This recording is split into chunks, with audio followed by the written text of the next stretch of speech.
Oi, pessoal! Bom, quando a gente pensa nos evangelhos, tem um grupo que quase sempre aparece como os principais antagonistas de Jesus, né? Os fariseus. A imagem que geralmente vem à nossa cabeça é a de homens rígidos, legalistas, até meio hipócritas. Mas será que essa é a história completa? Hoje vamos mergulhar nisso e tentar ir além desse estereótipo para entender quem eles realmente eram.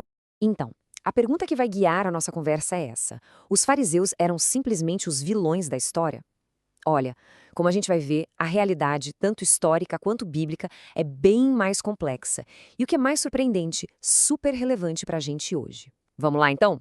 Para a gente entender esse conflito todo, a gente precisa voltar um pouco no tempo. Os fariseus não surgiram do nada, sabe, com a intenção de serem os caras maus. Pelo contrário, a origem deles está ligada a um desejo bem genuíno e até nobre de preservar a fé judaica. Um fato que é crucial aqui, a palavra fariseu não aparece em lugar nenhum do Antigo Testamento. Eles surgiram depois, num período bem turbulento da história de Israel, um tempo de dominação estrangeira, primeiro grega, depois romana, e eles eram um movimento popular, formado por leigos, que queria manter a identidade do povo de Israel viva no meio de tantas culturas que ameaçavam apagar tudo. E o próprio nome deles já dá a maior pista sobre a missão que eles tinham. Fariseu vem do hebraico perushim, que quer dizer os separados. Eles se viam exatamente assim, como aqueles que se separavam do paganismo, da frouxidão religiosa, para viver a lei de Deus com total dedicação, com pureza. A intenção original, vamos combinar, era muito boa. Agora, olha que interessante. As crenças principais dos fariseus eram, em muitos pontos, muito parecidas com as de Jesus e dos primeiros cristãos. Eles acreditavam na ressurreição, em anjos, na autoridade de todas as escrituras e, o que é super importante, acreditavam que a fé tinha que ser vivida no dia a dia e não só nos rituais lá do templo. Então, peraí. Se eles acreditavam em tanta coisa certa, onde foi que o conflito começou? A resposta para essa pergunta, a raiz de toda a tensão, está bem aqui. Nessa relação delicada e até perigosa entre a lei de Deus e as tradições que os homens criaram para interpretar essa lei. É o seguinte, os fariseus ensinavam que, além da lei escrita, a Torá, Deus também tinha dado a Moisés uma lei oral, que foi sendo transmitida de geração em geração. A ideia era criar uma espécie de cerca de regras e interpretações ao redor da lei para ninguém nem chegar perto de quebrar o mandamento. Por exemplo, para não violar o sábado, eles criaram dezenas e dezenas de regras adicionais sobre o que se podia ou não fazer. O problema é que, com o tempo, essa cerca se tornou mais importante que o jardim que ela deveria estar protegendo.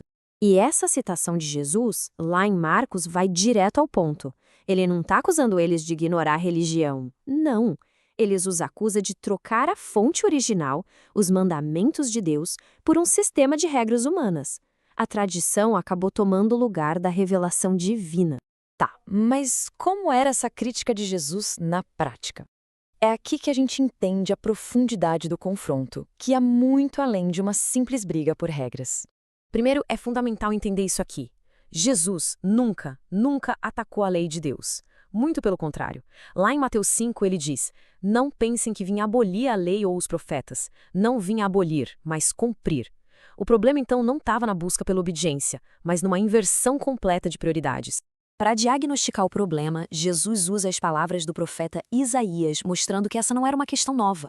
A religião tinha virado uma performance, uma coisa externa, uma honra só com os lábios, enquanto o coração, o que é devoção verdadeira, a motivação real, estava longe de Deus. A aparência tinha engolido a essência.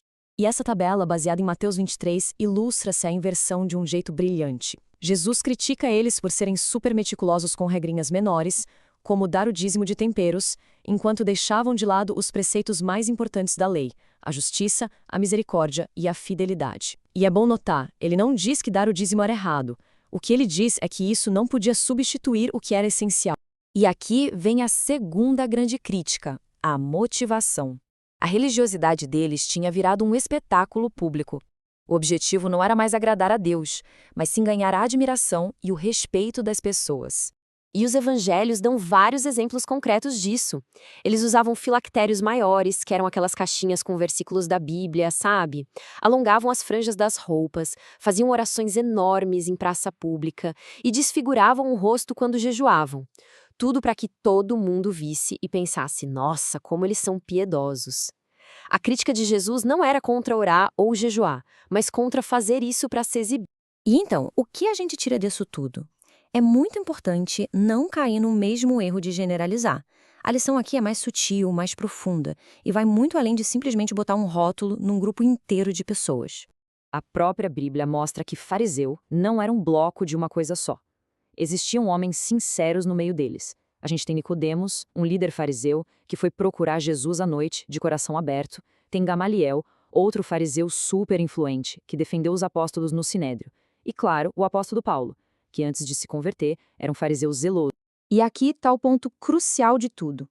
O confronto de Jesus não era com as pessoas, mas com um sistema religioso que tinha se esvaziado. Um sistema que valorizava mais as regras do que as pessoas, mais a aparência do que o coração, e mais a tradição do que o próprio Deus.